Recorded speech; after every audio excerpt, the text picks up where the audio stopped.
Back in the days when I roamed the central continent, I gained a fearsome reputation. If it weren't for someone spreading the word about my potent aphrodisiac effects, forcing me to seek refuge at Taoist sect, I would still be traveling around, he said.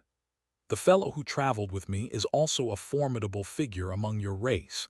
His name is Gu Yue Jushi.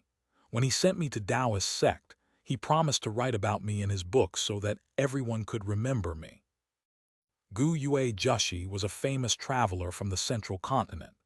He loved exploration and adventure, leaving his mark on places like the central continent, Chinese letter, Yao region, and the Buddha realm.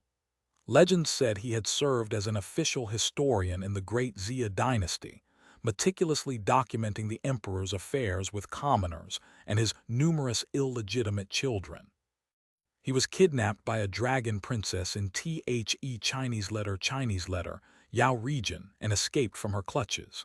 He fled to the Buddha realm where he posed as a monk to deceive people. Whenever someone found a logical flaw or an unsolvable question, he would reply with the Buddha said, "Cannot speak." This phrase became widely known throughout the Buddha realm. Gu Yue Jushi wrote about his travels and experiences in books that were quite popular among cultivators.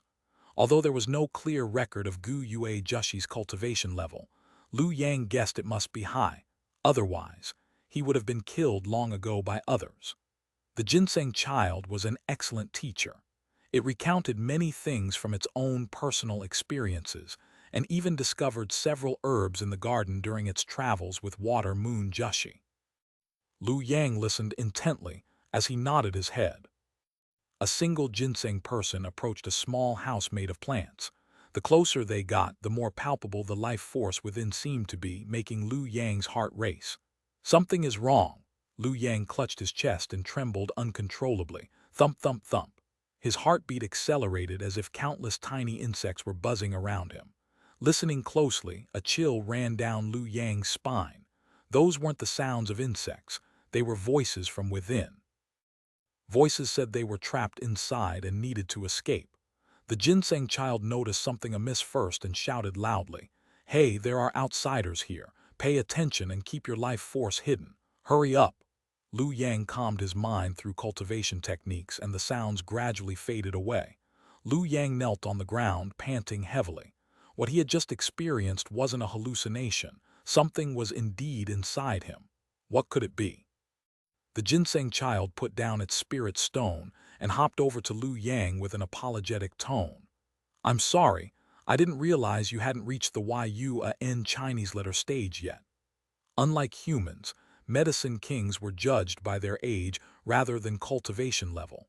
The Ginseng Child couldn't tell Lu Yang's true level but found him quite appealing. "What was that just now?"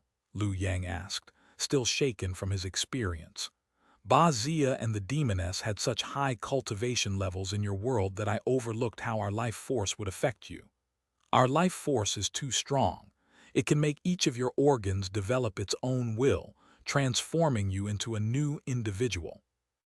Only when you reach the Yun Chinese letter stage and your acupoints are complete, with your golden body unbroken, will you no longer be affected by our life force," it explained. The sound of numerous 3-inch-tall herbs echoed around Lu Yang as they approached him. "Medicine King, is that a human? Why is he so small?" "What do you mean so small? He's the same height as us. Are you also this tiny?" "It must be magic. Human magic can change size and shape. It's not strange at all. I've seen spells that turn people into animals or vice versa." "His cultivation doesn't seem very high, does he? Not pregnant yet?" "What pregnancy stage? Chinese letter, Lin Wang, your memory is getting worse. That's called the Yun Chinese letter stage," another medicine king corrected. "He seems unable to stand. Let's carry him inside," they whispered among themselves, making Lu Yang feel uncomfortable. They lifted Lu Yang and carried him into a small house made of plants. The Taoist tree king stood outside, scratching its trunk, causing leaves to rustle. It was too large to fit inside the house. Inside, Lu Yang realized that the house wasn't built with plants but ancient wood.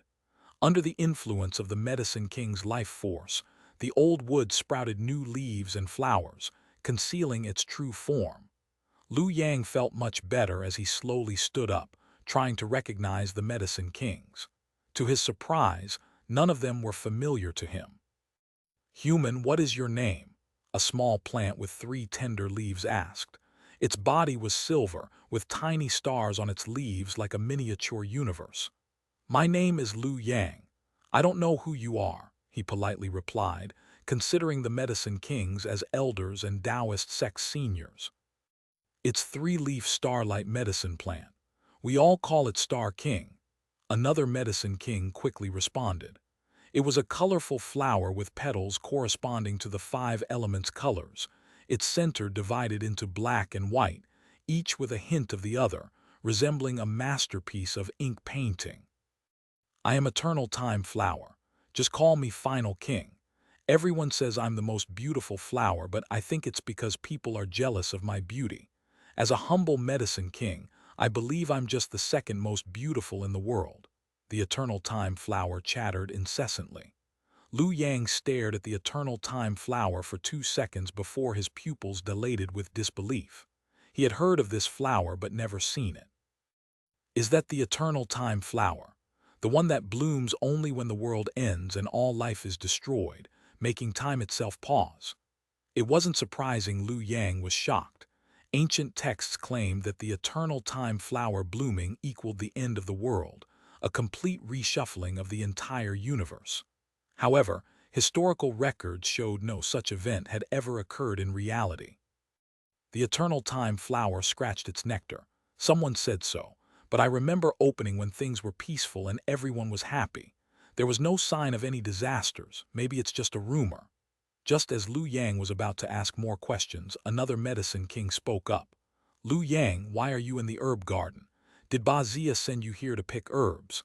asked a green little kiln, carved like jade and extremely delicate, unlike anything from this world.